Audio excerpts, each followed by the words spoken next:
भारतीय सांस्कृतिक धरोहर इस समृद्ध शब्द में से अपनी हस्तशिल्प कला को व्यक्त करने के लिए जरूरी है इसकी आत्मा को पहचानना, क्योंकि इस आत्मा को सींचते हैं उस कला में माहिर कारीगरों के हुनरमंद हाथ, जो जुड़े होते हैं और जोड़े रखते हैं हमें हमारी जड़ों से, एक विश्वास और अनुष्ठान के साथ। और आज अतीत की इस जोड़ने जुड़ाने की परंपरा के साथ अलबेले हाथों के हुनर का पड़ाव है सहारनपुर। सहारनपुर उत्तर प्रदेश राज्य में स्थित है। ये शहर सूफी संत शाह हारून ने बसाया था और उन्हीं के नाम पर इसका नाम सहारनपुर पड़ा।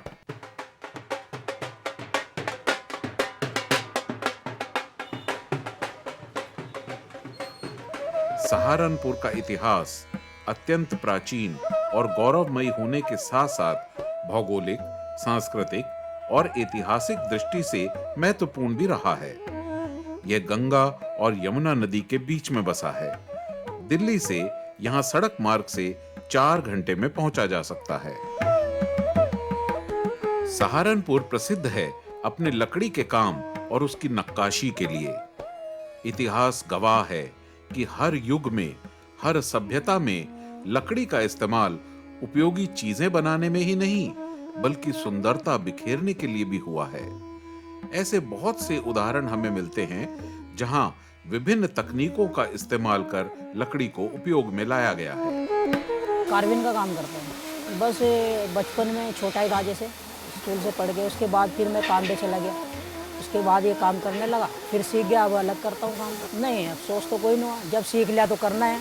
ऐसा तो है नहीं अपना मेहनत कर रहे हैं, खा रहे हैं, पूरा काम आता है, कुछ भी कर ले। अब बच्चे तो अच्छे हैं, अगर पढ़ ले, कोई डॉक्टर बने या कोई अच्छी पोस्ट हो या सरकारी नौकरी हो तो अच्छा है। ज़्यादा कुछ प्रॉफिट नहीं है काम में, बस अब तो यही करना है। जब लग गया है तो अपना दूसरा काम करेंगे तो उसमें बहुत टाइम खराब होगा, इससे अच्छा तो यही करो जाए। हम यहाँ लकड़ी का करते हैं जी काम। यहाँ भी आदमी कैरियर बनावे, कोई किसी चीज़ में बनाता, हम इसमें आ गए। आज के युग में लकड़ी तो एक बहुत ही अहम चीज़ मानी जा रही है, चाहे घर के फर्नीचर में हो, चाहे घर के दरवाज़ों में हो, बिल्डिंग में हो, सब चीज़ लकड़ी से ही हो रहा है। जूतों की हील बनती है, माचिस की तीली बनती है, आइसक्रीम के चमचे बनते हैं, ये सब चीज़ लकड़ी में ही आती है। लकड़ी तो कई प्रकार की हैं, जैसे आम की लकड़ी, शीशम की, तुन की, जामुन की, सागवान की, सिंबल की, पॉपुलर की, लिप्टिस की। किसी के पास 2 पेड़ खड़े हैं, 4 पेड़ खड़े हैं, वो ले आएगा काट के, कहेगा मेरा इसको बेच दो, फिर आगे ले जाएंगे, हम बेच देंगे। तोल के चला जाता है, आरा मशीनों पे चला जाता है, वहाँ काटते हैं लकड़ी को, वो आगे इसको प्रोसेस क्या करते हैं, कोई तख्ती बनाता है, कोई खिलौने बनाता है, कोई इसको फर्नीचर में लेता है, कोई वुड कार्विंग में लेता है, जो जिनका एक्सपोर्ट होता है, बाहर जाता है, बाहर के देशों में पता चलता है कि लकड़ी की कार्विंग हुई है। हमारी सभ्यता के विकास में लकड़ी के काम के महत्व को इस बात से भी समझा जा सकता है कि एक बार लकड़ी से कुछ बना लेने की कला आने पर मनुष्य ने बहुत सी चीजें बनाई। अपने बचाव, शिकार और खेती के लिए औजार, नाव बनाना और फिर घर बनाने के साथ ही फर्नीचर बनाने की शुरुआत भी हुई। एक बार जरूरत की चीजें बन जाने के बाद शुरू हुआ उन चीजों को संवारने और निखारने का सफर तरह तरह की नक्काशी के माध्यम से।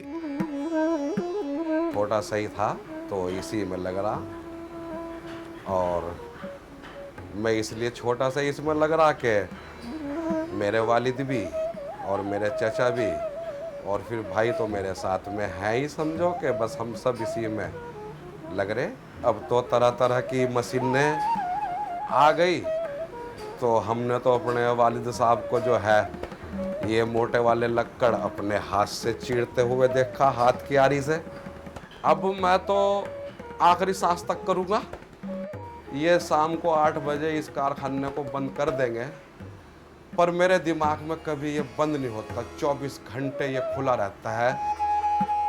आज एक मुकाम पर पहुंची, दुनिया में अपनी पहचान बना चुकी सहारनपुर की लकड़ी की नक्काशी और उसे बनाने वाले कारीगर मन मोह लेते हैं। हालांकि दिन भर कल्पनाओं को हाथ से तराशते हुए मन भी कई बार कहीं पीछे या शून्य में लौटने को करता है, लेकिन सालों का सफर तय करने के बाद पैरों में शक्ति ही कहां शेष रह जाती है। पहले अंदर जो है इतनी गुर्बत थी, कोई रोजगार नहीं था हमारे शहर में। ये काम चल गया, इससे जो है बहुत गरीब आदमियों को रोटी मिल रही है खाने को। कोई कपड़ा नहीं था, पैर में चप्पल नहीं थी। अब जो है काम करते करते जो है लगे घर की गुर्बत भी दूर है, बच्चे पढ़ लिख भी रहे। छोड़ने की सोची भी थी, लेकिन जो है और कोई काम मिलता भी नहीं। जैसे मेहनत मजदूरी, रिक्शा चलाना या और कुछ जो है डले डोने या मकान बनाना। दिल में जो है यही बात है, अपना बच्चों को रोटी दियो जाए, अपने बच्चे रोटी खाओ जाए, इससे कोई सवाल ना करना पड़े। बस जब तक जिंदगी यही कर रहे हैं जी, और क्या करेंगे। सहारनपुर में होने वाली इस लकड़ी की नक्काशी की प्रक्रिया की शुरुआत का एहसास शहर में घुसने के बहुत पहले ही होने लगता है।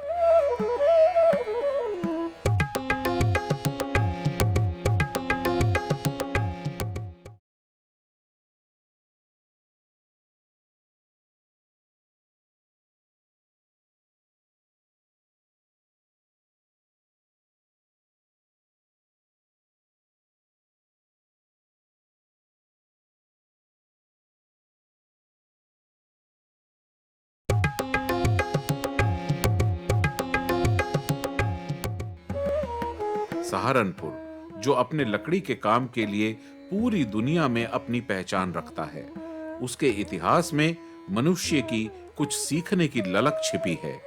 भूतकाल एक बार नहीं बल्कि अनेक बार वर्तमान में आकर झांक जाता है।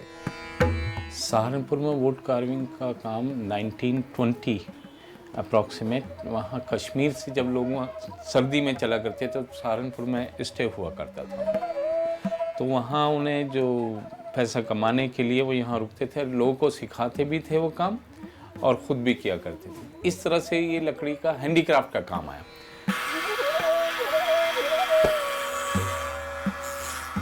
हर कारीगर की एक चाह होती है, एक प्यारा सा घर जहां प्यार की सुगंध हो, रिश्तों के रंग हो, चैन की सांसें और खुशियों का संगीत हो, जहां अभाव की आहट भी ना हो। सहारनपुर में होने वाली इस लकड़ी की नक्काशी की प्रक्रिया की शुरुआत का एहसास शहर में घुसने के बहुत पहले ही होने लगता है। गवर्नमेंट का कॉन्ट्रैक्ट होता है जो रोड पे लकड़ी होती है, जैसे आजकल मैंगो का रिवाज चल रहा है। जैसे यहाँ गार्डन की लकड़ी होती है वो अच्छी नहीं मानती, क्योंकि गार्डन की लकड़ी को जल्दी बढ़ाया जाता है उसमें खाद डाल के, और मीठा होता है, उस कीड़ा जल्दी लगता है। तो मैंगो रोड से कटिंग करा के वो हम खरीद लेते हैं, फिर उसका मशीन से फट्टा बनाते हैं, फिर उसे चैम्बर में देते हैं, उसमें मॉइस्चर निकाल देते हैं, फिर उसे कटिंग करके अगर कोई टर्निंग का है उसे टर्निंग के हिसाब से कटिंग करते हैं। अगर जो पैनल या पार्टीशन या कार्विंग का कुछ बनाना होता है तो कार्विंग के हिसाब से हम उसे कटिंग करवाते हैं, फिर उसे लेबर को देते हैं। टर्नर टर्निंग के लिए चला गया, कार्विंग के लिए कारीगर जो होते हैं वो कार्विंग के लिए चले जाते हैं। फिर उसके बाद हम लोग पॉलिश करते हैं, कैसा उसको फिनिश चाहिए, कौन सी कंट्री में क्या फैशन चल रहा है, फिर उसके हिसाब से उससे करके हम भेजते हैं। लकड़ी पे नक्काशी के सफर की शुरुआत होती है अपने प्राकृतिक रूप में पेड़ों के तनों के आगमन से।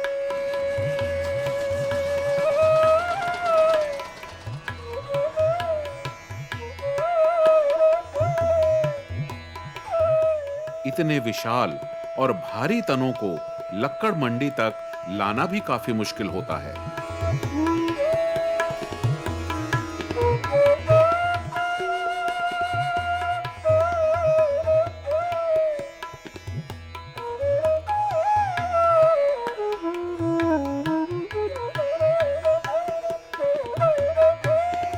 इन्हीं मंडियों में होता है धर्म कांटे पर इनका वजन।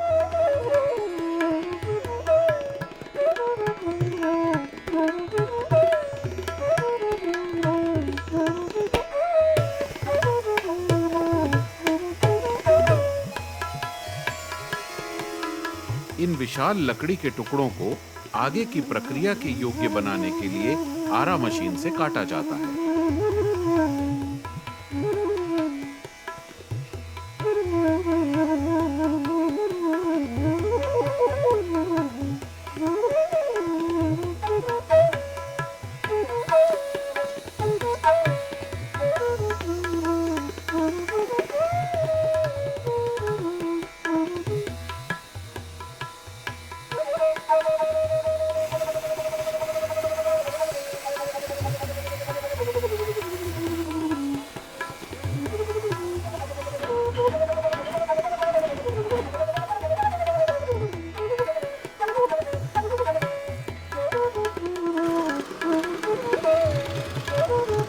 अब आता है पड़ाव इन्हें प्रथम आकार देने का।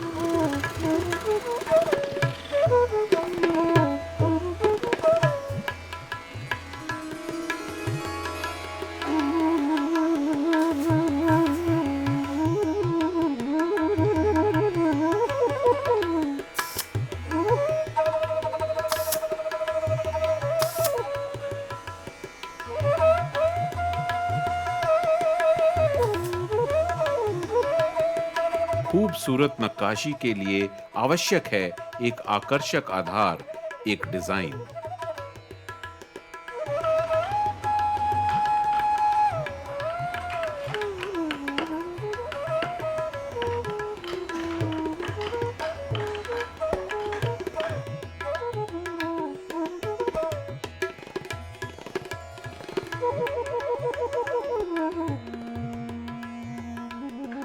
इतने लंबे सफर के बाद शुरू होता है एक और लंबा सफर, नक्काशी का उस निर्जीव लकड़ी में प्राण फूंकता सा।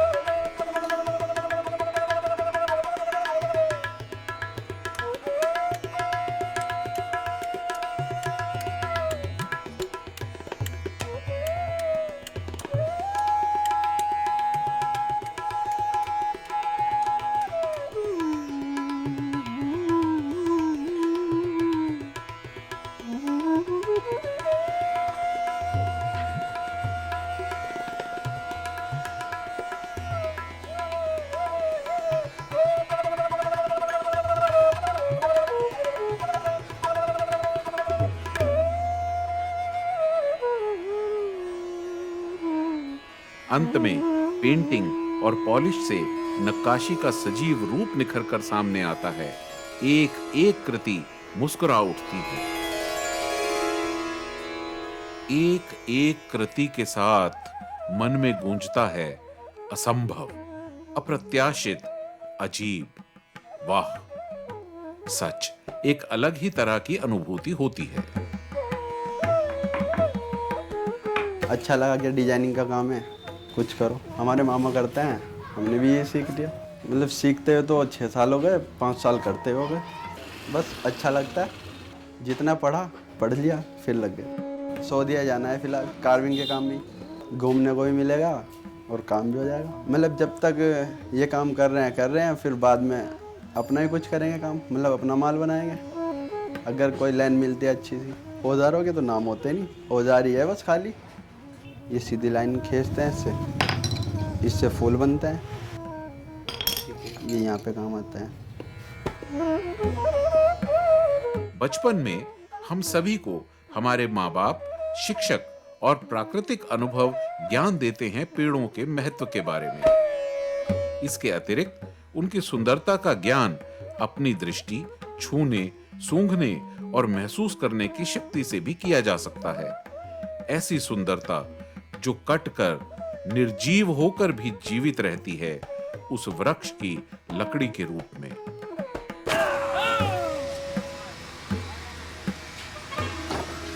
काम जो है कार्विंग का एक आम काम नहीं है, ये बहुत बड़ी कला है।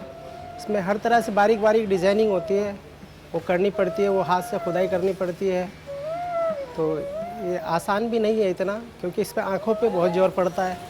कमर में भी काफ़ी दर्द होना शुरू हो जाता है, ताकि उम्र के साथ साथ, क्योंकि ये बैठक का काम है। घर में बढ़ाने के लिए सोच है, लेकिन कोशिश यही है कि भी आगे बच्चों को तालीम दी जाए, इस लाइन से अलग ही की जाए। देश का नाम ऊंचा चाहते हैं, लेकिन जो कलाकार हैं उन्हें पीछे छोड़ देते हैं।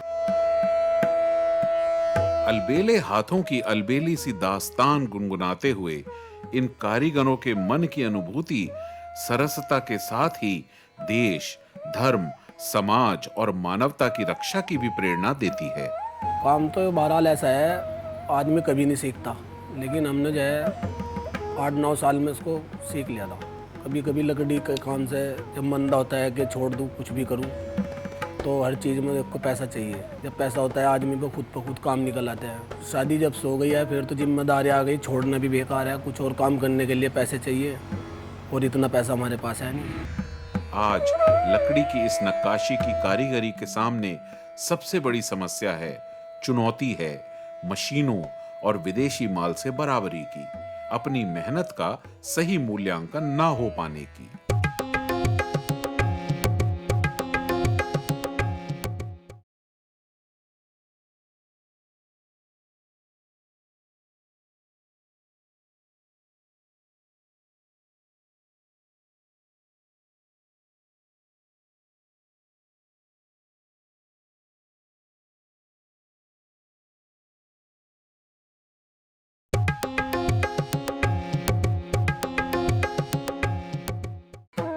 लकड़ी की काठी और काठी की कहानी, चल रहे हैं सहारनपुर सुनने इन कारीगरों की जुबानी।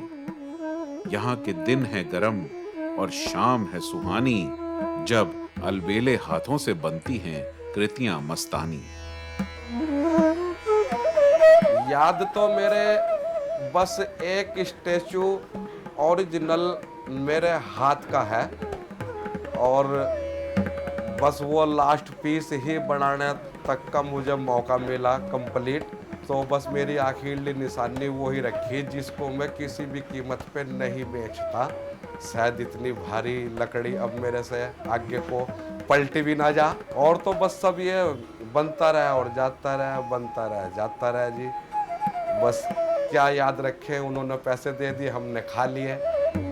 एक मजदूर राजमिस्त्री के धोरे जो लग रहा, उसको भी 350 रुपये मिल रहे, और इसमें 250 रुपये से ऊपर दिहाड़ी नहीं किसी की है। आगे सिखाई कोई नहीं रहा, तो बस जाहिर है कि ये जो हम हैं तो बस हम ही करेंगे। और जब किसी चीज़ का कोई करने वाला नहीं है और वो कहीं मिल जावे देखने को कि ये भी काम, तो वो तो अनमोल हो जाएगा। सहारनपुर की हर गली, हर बाजार में खुशबू है लकड़ी की। सच, कितनी अनोखी गाथा है पेड़ों की, उन्हें सजाने वाले उन अलबेले हाथों की। वो पेड़ जो अपनी सांसों से इंसान की सांसों का आधार बनते हैं, और जीवन खत्म होने के बाद भी इंसान के हाथों के हुनर से ऐसी खूबसूरती हासिल कर लेते हैं कि वो हर किसी की सांस को थाम सा देते हैं। इसमें जो कार्विंग होती है और जो इनले वर्क है, वो और जगह आपने नहीं देखा होगा। जो यहाँ पे आपने बारीक कार्विंग देखी होगी, वो आपको कहीं नहीं मिलेगी। ये इंडस्ट्री हमारी तकरीबन 400 साल पुरानी चली आ रही है। जो मेन काम इसका पुराना सहारनपुर में ही है। वुड में पॉलिशिंग अगर आप रेगुलर काटते रहेंगे तो मेरे ख्याल से कभी ख़राब नहीं हो पाएगा। शीशम वुड ख़ास तौर से बड़ी स्ट्रॉन्ग वुड होती है। बस कोई चाहता है, कोई नहीं चाहता है। क्योंकि दिहाड़ी इसमें भी काम में अब ज़्यादा नहीं पड़ती, बहुत साफ सिखा नहीं पाते। इस पर 200, 250, 300 लास्ट है इसमें ज़्यादा नहीं मिल पाता। तो इसलिए आज बहुत लोग अब इसे सिखाते नहीं काम को, इसी वजह से। बस हम तो निकले हैं, तो हम तो इसमें ही पड़े हुए हैं, सीखे हुए तो यही करेंगे, और तो कुछ कर नहीं सकते। किसी में पैसा हो तो काम चेंज कर लेता है, तो दूसरे काम में घुस जाता है, और जिस पे नहीं है तो मजबूरी में यही करेगा, अपने बच्चे पाल लेगा, बस यही बात है।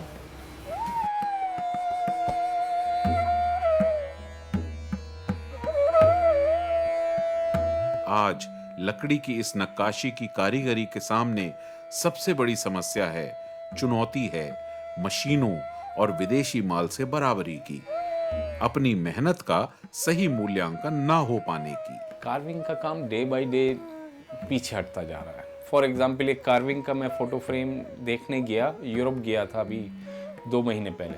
मैं वो यहाँ से 2 यूरो का एक फ्रांस की कंपनी को बेच रहा था। तो मैंने वहाँ फ्रेम देखा, एक कंपनी थी, उसके जो शोरूम पे गया, वो 50 सेंट का वहाँ बेच रहा है। मैंने कहा ये कैसे है? मैं चाइना से होलसेल में ख़रीद रहा हूँ, मुझे 25 सेंट का मिल रहा है, मैं 50 सेंट का यहाँ बेच रहा हूँ। बात चाहे इनकी समस्या सुलझाने की हो या स्थिति सुधारने की, सरकार के साथ साथ अन्य लोग भी इसमें जुड़े हैं। सबसे अच्छी बात यह है कि आज युवा पीढ़ी में इन कलाओं में अपनी जड़ें तलाशने की प्रवृत्ति पनप रही है। हाथ से बनी चीजों के इस्तेमाल में वो गर्व महसूस करते हैं। जिस रफ्तार से अभी सहारनपुर में काम चल रहा है, बड़े बड़े कारखानेदार परेशान हैं। क्योंकि ऊपर से टैक्स वगैरह ये मतलब वगैरह वगैरह खर्चे बहुत लग जाते हैं। लेबर को भी वो इतना दे नहीं पाते क्योंकि इसमें टाइम ज़्यादा लगता है। वो भी यही चाहते हैं कि अभी इस काम से थोड़ा निकल जाए तो बेहतर है। अपने सहारनपुर का, हिंदुस्तान का पूरे ही नाम मशहूर हो सकता है इस कार्विन के काम से। सबसे बेटर ये है कि इसमें एम्प्लॉयमेंट बहुत ज़्यादा मिलता है। गवर्नमेंट को इस पर तवज्जो देनी चाहिए। 700 करोड़ का टर्नओवर है सहारनपुर से एक्सपोर्ट का, उसमें तकरीबन 2 लाख आदमी डायरेक्ट और इनडायरेक्ट वे में लगे हुए हैं, जो मेरे ख्याल से कोई और इंडस्ट्री इतना बड़ा एम्प्लॉयमेंट नहीं देती इतने से छोटे अमाउंट के लिए। यहाँ से तकरीबन 700 करोड़ रुपए का एक्सपोर्ट हुआ करता था, अब 200-250 करोड़ का रह गया सिर्फ। सहारनपुर में फॉरेस्ट का एक डिपो होना चाहिए जो लकड़ी हमें जिससे यहाँ पे मिले अच्छी क्वालिटी की। इन कारीगरों के जीवन की संघर्ष गाथा, राग, अनुराग इनके जीवन की असलियत बयां करते हैं। अगर वुडन हैंडीक्राफ्ट में आपका अच्छा है तो सहारनपुर की इकोनॉमी बहुत अच्छा करती है। अगर वुडन हैंडीक्राफ्ट एक्सपोर्टर्स, हमारे कारीगर, हमारे सप्लायर्स, हमारे मैन्युफैक्चरर, उनकी जेब में पैसा नहीं है तो वो सारी इकोनॉमी सहारनपुर की चल नहीं पाती। वास्तव में जीवन में व्याप्त द्वंद्व को हमें त्यागना नहीं है, बल्कि उसी को मथ कर सही और उचित दिशा के लिए समर्पित रहना है। अब जिस पे पैसा है वही बना सके माल भी। अब ये जैसे फैक्ट्री है यहाँ, इन लोगों का एहसान है, ये दूसरे विदेशों से काम लाते हैं, करते हैं। हम ये चाहते हैं हमारा शहर जो है खुशहाली पावे, हमारे शहर के अंदर कुछ बाहर आवे। यह है कि हमारे से बेहतर ही हम सोचते हैं, हमारे से बेहतर ही बने हमारे बच्चे। सभ्यता नष्ट हो सकती है पर हुनर को कोई छीन नहीं सकता, नष्ट नहीं कर सकता। और शायद यही कारण है कि सहारनपुर की नक्काशी के कद्रदान भी हैं और खरीदार भी। इस हमारे जो सामान की जो डिमांड है वो बाहर मुल्कों में ज़्यादा है, यूरोप में ज़्यादा है और अमेरिका में ज़्यादा है। तो इसमें गवर्नमेंट को ये चाहिए कि एक हब हमारे शहर में ऐसा बनना चाहिए जहाँ पे विदेशी जो बायर हैं, ग्राहक जो हैं इस काम को लेने वाले, वो यहाँ पे डायरेक्ट आएँ और क्राफ्टमैन से बात करें और क्राफ्टमैन वहाँ पे अपनी हर चीज़ दिखा सकें। इनकी कलात्मकता सिर्फ नक्काशी तक ही नहीं है, बल्कि उसके भी कहीं ऊपर बहुत ऊंचाइयों तक है। सच, इनकी सृजनशीलता, ऊर्जा और कलात्मकता की जितनी भी प्रशंसा की जाए कम है। इनकी कला की संवेदनशीलता और प्रामाणिकता शब्दों से ऊपर है, जिसमें अनुभव की झनकार है। फुलकारी पंजाब की एक अनूठी कला है। फुलकारी का शाब्दिक अर्थ है फूलों का काम। फुल का अर्थ है फूल और कारी मतलब कारीगरी, यानी फूलों की कारीगरी फुलकारी।